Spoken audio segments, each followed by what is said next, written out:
United nation general assembly में 189 देशों का समर्थन मिलने के साथ ही भारत ने यूनाइटेड नेशन में अपना परचम लहरा दिया। जिस उद्देश्य से भारत के पीएम नरेंद्र मोदी ने अमेरिका की धरती पर कदम रखा था, वहां महत्वपूर्ण उद्देश्य भारत का पूरा हो चुका है। भारत को यूनाइटेड नेशन में टो का स्थायी सदस्य के रूप में शामिल कर लिया गया। इसके साथ ही पीएम मोदी ने अपना 42 मिनट का यूनाइटेड नेशन जनरल असेंबली को संबोधित करते हुए जो भाषण दिया, उसके सुनने के बाद से दुनिया के कई देशों को तगड़ी मिर्ची भी लग चुकी है। इतना ही नहीं, यूनाइटेड नेशन जनरल असेंबली के महासचिव एंटोनियर ने प्रधानमंत्री श्री नरेंद्र मोदी को यूनाइटेड नेशन जनरल असेंबली के स्थायी सदस्य और वीटो पावर मिलने के साथ ही उन्हें शपथ ग्रहण भी करवाई, जिसमें पीएम मोदी ने शपथ ग्रहण करने के साथ ही दुनिया के कई देशों को निशाने पर लिया।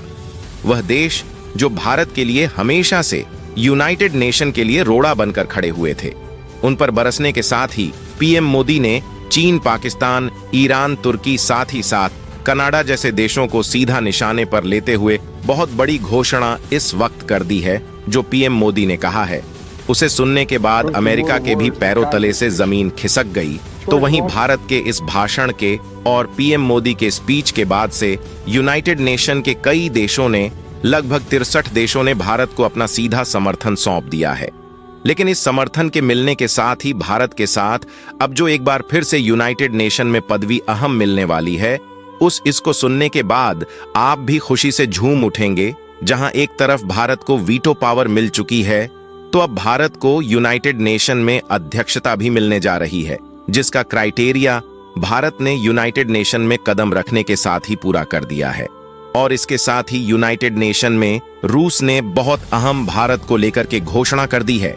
यूनाइटेड नेशन में रूस के राष्ट्रपति व्लादिमीर पुतिन ने भारत का हाथ थाम हुए बहुत अहम चीज को ले करड़ के घोषणा की है, जिसे सुनने के बाद चीन के तो होश ही उड़ चुके हैं और अमेरिका भी इस खबर के आने के साथ ही दंग रह चुका है। एक बार फिर दुनिया को पावर शिफ्टिंग का सामना करना पड़ रहा है।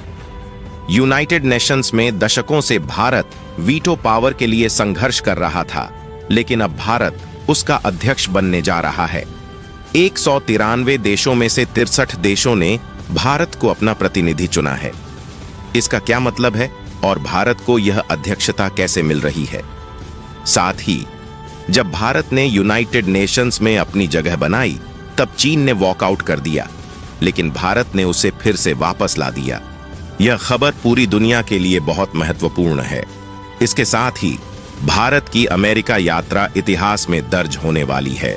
वहीं पाकिस्तान को लेकर भी अमेरिका ने बड़ा झटका दिया है। 3 दिनों की लगातार मीटिंग्स के बाद पाकिस्तान ने अमेरिका से अपने संबंध सुधारने की कोशिश की, लेकिन अमेरिका ने ऐसा कुछ किया कि अब आप समझ जाएंगे कि पाकिस्तान की स्थिति क्या है।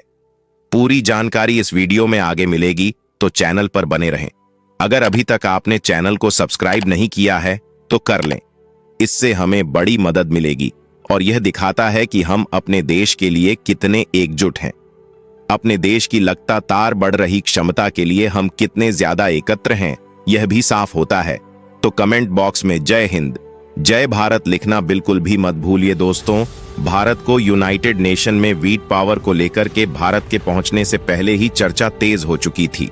चर्चा ही नहीं, बल्कि यूनाइटेड नेशन में भारत को स्थायी सदस्य के रूप में शामिल करने की जो बात थी, उसे अमेरिका ने खुद यूनाइटेड नेशन में अपने डेलीगेट्स के माध्यम से रख दिया था, जिस पर लगातार ध्रुवीकरण चल रहा था। दुनिया के कई देश इसका समर्थन और विरोध कर रहे थे, लेकिन अमेरिका की धरती पर कदम रखने के साथ ही पीएम मोदी को लेकर के पूरी दुनिया की सोच अचानक बदल भी गई और दुनिया की सोच में सुधार भी आया। यूनाइटेड नेशन में भारत को शामिल होने के लिए जितने देशों की मिनिमम आवश्यकता थी, उससे कहीं ज्यादा देशों ने भारत को समर्थन किया है। यूनाइटेड नेशन में बता दें कि 193 देश होते हैं और 193 में 179 देशों ने भारत को अपना समर्थन कल दे दिया था। और कल समर्थन देने के साथ ही भारत को लेकर के जो अहम बिल था, वह पास हो चुका था। बिल पास होने के बाद इसका अहम प्रोसीजर शुरू हो जाता है, जिसमें यूनाइटेड नेशन जनरल असेंबली के महासचिव एंटोनियो गुटेरेस की तरफ से दुनिया के उन देशों को शामिल करना होता है जो भारत को अपना समर्थन देने वाले हैं, यानी कि जो अपना भारत की तरफ से सामने आने वाले हैं। इसका मतलब यह होता है कि भारत इन देशों का अब प्रतिनिधित्व करेगा। ये दोनों चीजें अलग हैं। पहला कि भारत को शामिल करने के लिए किन देशों ने अपना समर्थन दिया, दूसरा कि कौन कौन से देश भारत को अपना सबसे अहम मुद्दा चुन रहे हैं, यानी कि किन किन देशों की बात को भारत यूनाइटेड नेशन में अपने पक्ष से रखने वाला है। और अब तक इसमें सबसे ज्यादा देशों की संख्या अमेरिका के पास थी, जिसमें थी 42, लेकिन अब 63 देशों के साथ भारत नंबर 1 पर आ चुका है, यानी कि 63 देशों को का प्रतिनिधित्व भारत अकेले अब यूनाइटेड नेशन में करने जा रहा है। और वास्तव में जिस देश को सबसे ज्यादा देशों का प्रतिनिधित्व प्राप्त होता है यूनाइटेड नेशन में, उसकी अध्यक्षता सबसे अहम हो जाती है। और इस वजह से भारत को यूनाइटेड नेशन का अहम अध्यक्ष राष्ट्र के रूप में नियुक्त करने जा रहे हैं। और इसके साथ ही आपको बता दें कि रूस ने भारत के समर्थन में उतरते हुए कहा कि भारत को यूनाइटेड नेशन में शामिल होने के लिए रूस की तरफ से बहुत बहुत बधाई और उम्मीद करते हैं कि भारत के समर्थन में और भारत की अगुवाई में यूनाइटेड नेशन बेहतर और कर सकेगा। दुनिया में चल रही स्थितियों को देखते हुए रूस ने कहा कि जल्द ही भारत पूरी दुनिया में शांति समझौतों को एक बार फिर से उजागर करेगा। हालांकि अब भारत चाहे तो एक झटके में चीन का रवाब उतार सकता है, लेकिन भारत के पीएम मोदी ने क्या कहा है वह सुनकर आप समझ सकते हैं कि भारत की सोच किस हद तक है। और भारत सिर्फ अकेले नहीं बल्कि पूरी दुनिया के साथ चाहता है कि हमेशा पूरी दुनिया आगे शांति के साथ बढ़े। पीएम मोदी ने संदेश देते हुए साफ कहा कि क्वाड का जो यह पूरा का पूरा मंच है, यह किसी एक देश के लिए नहीं या फिर किसी देश के खिलाफ नहीं है, बल्कि सभी देशों को एक साथ लेकर के चलने का भाव रखता है। पीएम मोदी ने पूरी दुनिया को उस पेंडम की याद दिलाते हुए कहा कि जब पूरी दुनिया हैरान थी, परेशान थी, तो भारत ने पूरी दुनिया की मदद के लिए हजारों करोड़ों की तादाद में कोविड की वैक्सीन पूरी दुनिया को उपलब्ध कराई थी। और भारत अब यूनाइटेड नेशन का मंच का स्थायी मेंबर बन चुका है। और अब वह उम्मीद करता है कि उनसे दुनिया के तमाम देशों का समर्थन मिलेगा। इतना ही नहीं, भारत ने आने हाथ लेते हुए पाकिस्तान और चीन को इसी समय रगड़ भी दिया। भारत ने कहा कि वह देश जो आतंकवाद को पनाह दे रहे हैं या फिर आतंकवाद को जन्म देने का काम कर रहे हैं, उन देशों को हमें समूल नष्ट करना होगा। साथ ही साथ उन देशों से यह समूल नष्ट करने के साथ ही उन देशों पर कड़े एक्शन का भी वक्त आ चुका है। पीएम मोदी ने साफ लहज में कहा कि यूनाइटेड नेशन में अब वक्त आ चुका है बड़े बदलाव की, और मैं यूनाइटेड नेशन में कुछ अहम बड़े बदलाव करने जा रहा हूं। जैसे ही भारत के पीएम नरेंद्र मोदी ने यह बात कही तो दुनिया के कई देशों की हालत खराब हो गई। चीन, पाकिस्तान, यहां तक कि पाकिस्तान को सपोर्ट करने वाले यूरोपियन देशों को और साथ ही साथ मुस्लिम कंट्री का समूह भारत के इस खबर के आने के साथ सीसख पकास गया। और भारत के यह कहते ही वहां के कई लोग अपनी कुर्सी छोड़ करके खड़े तक हो गए, क्योंकि उन्हें तगड़ी मिर्ची लग चुकी थी। भारत के पीएम मोदी ने कहा कि यह बात पूरी दुनिया के लिए लागू होती है।